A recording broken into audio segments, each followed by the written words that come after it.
Thân chào cả nhà, không nên xem chùa đâu đó. Nhớ đăng ký, like, comment để ủng hộ team nha. Sắp đến kỳ nghỉ, không nhiều người ở lại trường. Lúc nửa đêm, tôi nghe tiếng đập dưới lầu. Bị ồn ào đến không ngủ được, thực sự khó chịu.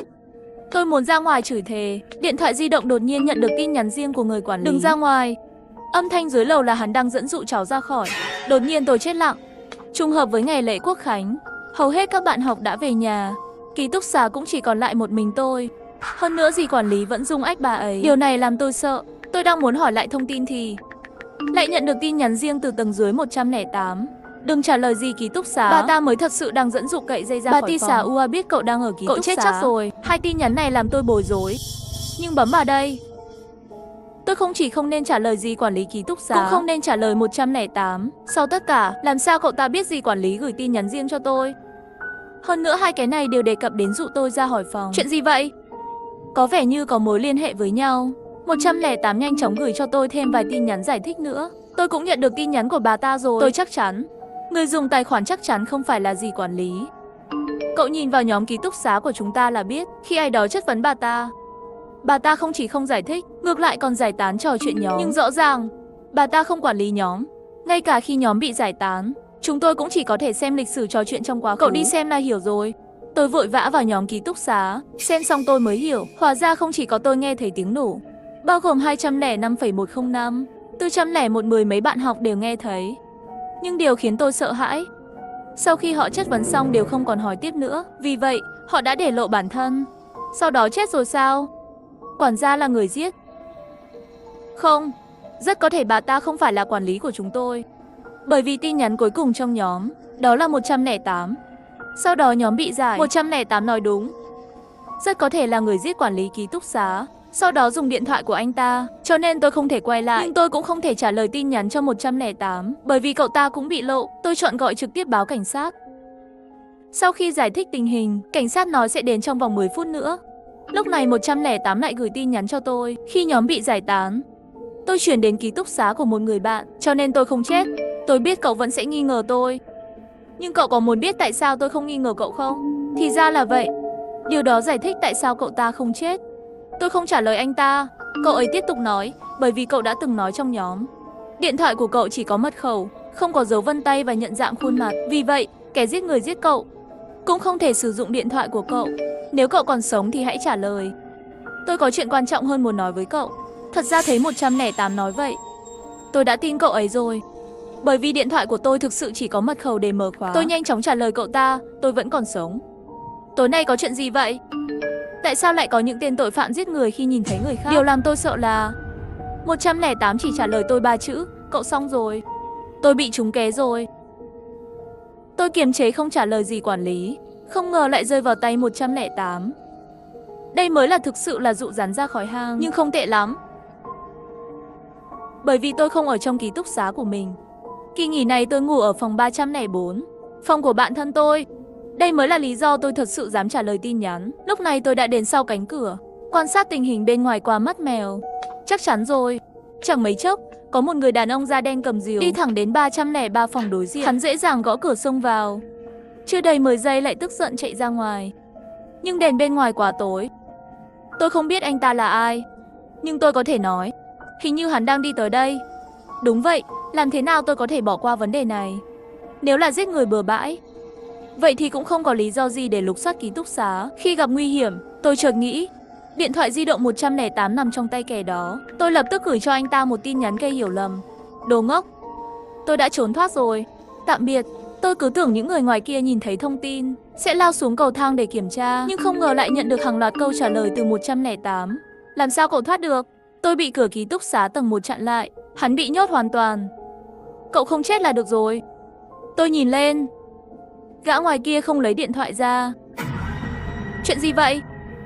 108 không phải là hung thủ. Tôi suy nghĩ nhanh, kết hợp với tin nhắn 108 vừa gửi cho tôi, nhanh chóng tìm ra 108 không phải là kẻ giết người. Cậu ta chỉ đem tôi hiến tế cho kẻ đó, dẫn anh ta đến giết tôi. Và cậu ta đã nhân cơ hội để chạy trốn. Nếu biết 108 có thể giao tiếp với tội phạm trước mắt, vậy thì tốt rồi. Tôi lập tức gửi tin nhắn cho cậu ta. Nếu anh ta tin lời cậu nói với anh ta là tôi đang ở trên mái nhà. Sau đó tôi sẽ cho cậu biết làm thế nào để thoát ra. Tin nhắn gửi đi không lâu, người ngoài cửa dừng lại. Lấy điện thoại ra xem, may mắn là hắn nhanh chóng cầm rìu bỏ đi. Tôi thở phào nhẹ nhõm, cảm thấy lưng lạnh buốt. Mà lúc này tin nhắn 108 lại gửi đến. Làm sao cậu thoát được? Tại sao lại trốn thoát? Chờ cảnh sát đến không được sao? Mẹ kiếp, cậu lừa tôi à? Bây giờ bạn cũng chuyển đến ký túc xá khác phải không? Tôi không trả lời cậu ta, mà là hỏi. Chuyện gì đã xảy ra ở đây? Sao cậu có thể nói chuyện với kẻ giết người? Chưa đợi câu trả lời của 108, nhưng tôi đã nhận được tin nhắn của dì quản lý ký túc xá. Tôi cần biết số phòng ký túc xá cần giải cứu. Nhận được xin vui lòng trả lời. Câu nói này càng tiết lộ rằng anh ta không phải là chính người quản lý. Sau tất cả, quản lý ký túc xá biết ai ở lại trường trong kỳ nghỉ. Kẻ giết người tìm thấy thông tin, cho nên mới cần để chúng tôi tự đăng ký. Dù sao bây giờ tôi không ở 303, vì vậy tôi quan tâm đến việc này. Tôi đã gửi lại cho anh ta một tin nhắn khó hiểu. Tôi không ở trường. Có chuyện gì xảy ra không? Nói nhảm cái gì vậy? Bạn đã đăng ký ở lại trường rồi, cô không biết nó nguy hiểm thế nào sao? Tôi lập tức ngơ ra rồi. Dì quản lý này có phải là thật không? Lúc này 108 cũng gửi cho tôi mấy tin nhắn. Tôi không biết chuyện gì đang xảy ra, nhưng tôi đã gọi cảnh sát rồi. Không ai đến trong nửa tiếng. Đó là lý do tôi muốn trốn thoát. Ngoài ra tôi còn có một nhóm riêng. Bên trong đều là những người còn sống trong ký túc xá. Điện thoại của chúng tôi đều chỉ có mật khẩu để mở khóa, có thể đảm bảo sẽ không bị người khác trực tiếp sử dụng. Nhưng vấn đề là chắc chắn có một kẻ giết người trong đó. Cái này, đó là lý do tại sao tôi có thể liên lạc với kẻ giết người. Vậy cậu muốn vào nhóm không? Báo cảnh sát vô dụng. Tôi đã xem thời gian. Đã 10 mấy phút kể từ khi tôi gọi cảnh sát. Cảnh sát không có động tĩnh gì. Có vẻ như 108 không nói dối. Tôi trực tiếp đồng ý, đương nhiên phải vào. Đi nào, tôi vào. Mặc dù trong nhóm có thể có hung thủ, nhưng tôi cũng có thể gửi tin nhắn giả để sống. Đồng thời tôi lại gửi lại tin nhắn cho quản lý ký túc xá. Hắn là ai? Tại sao cảnh sát không đến? Là hắn. Tôi ở tầng 1. Tôi thấy rõ ràng tiếng nổ mà bạn nghe thấy. Có một người phụ nữ đã đặt đầu của mình như quả bóng rổ chụp trên mặt đất gửi đi. Cảnh sát kia thì đừng hỏi. Giải thích không rõ ràng, cô chỉ cần cho tôi biết cô đang ở đâu. Chờ cảnh sát đến, tôi sẽ là người đầu tiên đi đón cô. Chuyện hơi lạ, nhưng tôi không tin câu chuyện của anh ta. Cũng không dám cho hắn vị trí của tôi. Mặc dù có thể là chính người quản lý, nhưng chắc chắn đang che giấu điều gì đó. Ngay sau đó tôi bị kéo vào một nhóm. Bên trong còn có 312,505 và 406. Cậu ấy là người mới đến 303. Tôi và cậu ấy có thể chứng minh cho nhau đối phương đều không phải là phạm nhân giết người. Cũng là vì cậu ấy tôi mới có thể xuống tầng 1. Nhìn thấy cánh cửa bị khóa, nói rồi cậu ta gửi một bức ảnh. Cửa tầng 1 chính thức bị khóa chặt. Chúng tôi đã liều mạng để tìm ra hai điều. Thứ nhất, chạy trốn là vô ích. Thứ hai, một trong 5 người chúng ta là kẻ giết người. Thứ ba, vì vậy tôi đề nghị chúng ta chỉ cần thiết lập một điểm hẹn. 4 đánh 1 là cơ hội duy nhất. Thật là một kẻ ngốc. Nếu không phải trước đó suýt bị hắn giết chết. Tôi gần như đã tin. Vì vậy tôi đã gửi một tin nhắn ngay lập tức. Tôi đồng ý không cần biết ai là kẻ giết người, chỉ cần ngắt kết nối anh ta là được rồi. Dù sao cũng không trốn thoát được. Tôi vừa nói xong, 108 thì nhắn tin riêng cho tôi. Bạn đang làm gì vậy? Cậu từ chối. Tôi tưởng cậu sẽ từ chối. Đúng, tôi đã thấy lý do tại sao cậu ấy làm điều đó. Tôi biết cậu muốn làm gì. Đề nghị này của bạn, họ chắc chắn sẽ phản bác. Đến lúc đó chúng sẽ hình thành đội hình thống nhất loại trừ cậu. Và cậu muốn tôi lẻn vào đó để lấy thông tin. Tốt nhất là tìm ra kẻ giết người là ai. Nhưng đừng nghĩ nữa, cậu đang cố làm tôi gặp nguy hiểm. Quả nhiên tin tức của 3 người còn lại trong nhóm nhanh chóng được gửi đến. Đúng như mong đợi. Tôi nghĩ vẫn là nghĩ kế dài thôi. Phải, anh ta là một con quái vật. Làm thế nào chúng ta đánh lại được? Tôi thấy vẫn là tiếp tục chờ cảnh sát tốt hơn.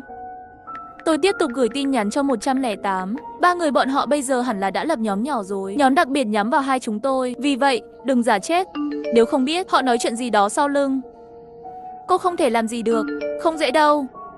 Bây giờ cậu đang ở trong tình huống này, cậu còn có thể làm gì nữa? Tôi sẽ dẫn đầu. Cậu hợp tác với tôi hiểu không? Chờ một chút. Thấy 108 không phản đối, tôi đã gửi cho anh ta lệnh đầu tiên. Cậu nói trong nhóm. Cậu biết ai là kẻ giết người. Tại sao? Hỏi thì thời gian sẽ trôi qua. Làm theo lời tôi đi. Rất nhanh 108 đã gửi một tin nhắn trong nhóm. Tôi đề nghị như vậy ở trên là bởi vì tôi đã biết ai là kẻ giết người. Nếu cậu biết đó là ai, vậy tại sao lại để chúng tôi tập hợp? Tôi nghĩ cậu đang cố giết chúng tôi. Không một lời nói thật. Vậy cậu nói đi. Thấy những người trong nhóm đều lộ đầu. Vậy thì đến lượt tôi. Lần này cậu ta không nói dối. Chúng tôi biết kẻ giết người là ai, nhưng không phải người trong nhóm chúng tôi. Chẳng lẽ các bạn không nói chuyện riêng với quản lý ký túc xá sao? Mọi người im lặng.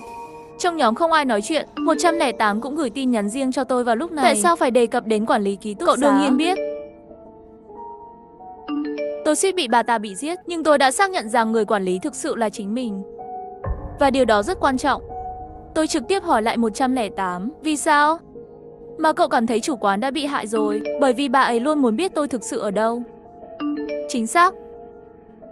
Bà ta cũng giống như hung thủ, nhưng nếu bà ta không phải là kẻ giết người, nếu bà ta ban đầu không đưa danh sách cho hung thủ, đây là có mục đích khác. Tôi hiểu rồi. Thì ra là vậy. Thấy câu trả lời 108, tôi cười. Cậu ấy nói vậy, có nghĩa là bây giờ cậu ấy thực sự sập bẫy. Chờ thêm một lát nữa. Cuối cùng cũng có động tĩnh trong nhóm. Quản lý hỏi vị trí của chúng tôi không để ý đến bà ta nữa. Đúng vậy, người quản lý thực sự chắc chắn đã chết rồi. Bây giờ kẻ giết người đang sử dụng điện thoại của bà ta. Nhưng bạn đã bao giờ nghĩ về nó chưa? Cửa không bị phá.